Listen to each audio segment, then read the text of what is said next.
Hey y'all, I've never been on a diet. I've never been curious. I've never tried one. When I was a kid, I thought diets were just another example of a weird thing that grown-ups do. Hi, I'm Jen Draper from Body Trust Nutrition, and today is International No Diet Day. I'm a registered dietitian and I practice a non-diet approach, which means I agree that diets for weight loss cause great harm and I would never put my clients on one. Now, I'd like to make the disclaimer that if you or somebody you know is on a diet, a medical diet for conditions like diabetes, gout, kidney function, heart disease, those are appropriate and please stay on your medical diets. That when we're talking about diets for weight loss, we need to talk about the harm they cause. So today I'm going to share two things, a bit about my background with dieting and my experiences and how it sets me up perfectly to support clients improving their relationships with food and their body. And I'm also going to share a really sweet memory about my first International No Diet Day in 1994. Now, before I start talking about my story, I have to acknowledge that I was a tall, lean kid. So the adults around me were always pushing for me to play basketball. They weren't putting me on diets. But some of you were put on diets at very young ages. So that's a distinct difference. I also grew up in a family that had access to lots of fresh fruits and vegetables and nutrient-dense foods.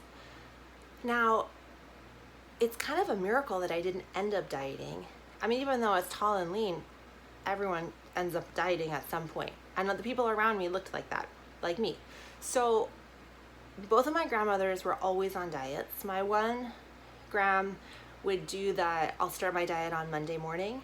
And so she'd eat the nice food over the weekend. And most of the times when I was visiting her, Monday morning breakfast was a piece of dry toast, half a grapefruit, black coffee.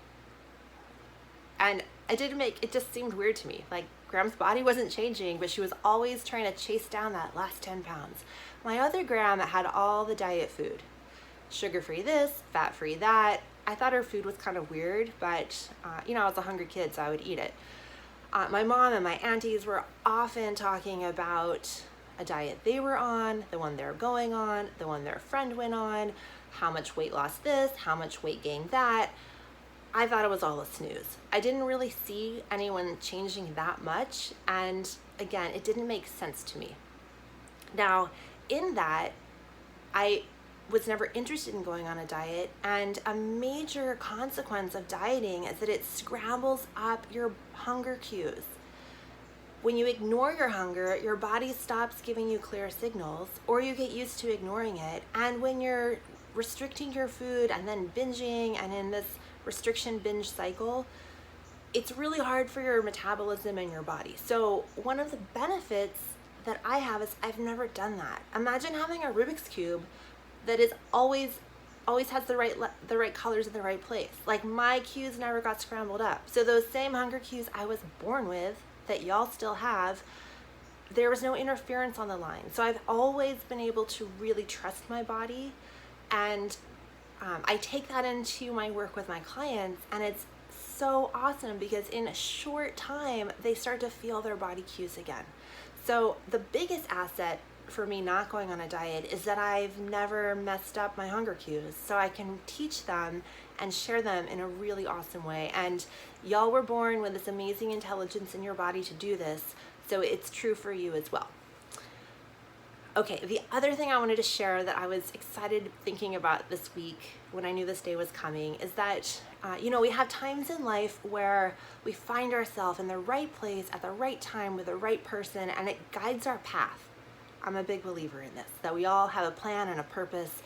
And when I was a sophomore in college at UC Santa Barbara in 1994, I bumped into my friend Joanne on campus. Now, let me take you back to 1994. We didn't have cell phones. There was no texting.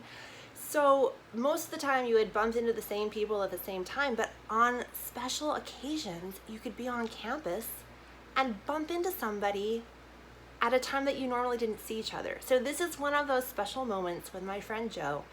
And we were just like cruising around. I don't even know how we got to bump into each other, but we hung out for a couple hours and we ended up going to the common area, and there was a table with a woman with all this anti-diet stuff. You know, the little red circle with the line, diet. I got a pen, a pencil, stickers. I was like, this is amazing. Who are you? What is this? At that time, I was a sociology major because my school didn't have a nutrition major. So I didn't find dietetics for a few more years. But this just made sense to me. So I took the button, put it on my JanSport, and cruised around with it forever. And people would always ask me questions like, something diets. And I just would be like, diets are garbage. Diets are dumb. They don't work. So I didn't know anything about the science behind how harmful diets were, or the statistics, the scientific evidence that tells us that the majority of people, up to 95%, gain the weight back and gain back more, and along the way they lower their metabolism. And we could talk a whole day about the psychological impacts related to that, but I just knew on a really intuitive level, diets are garbage.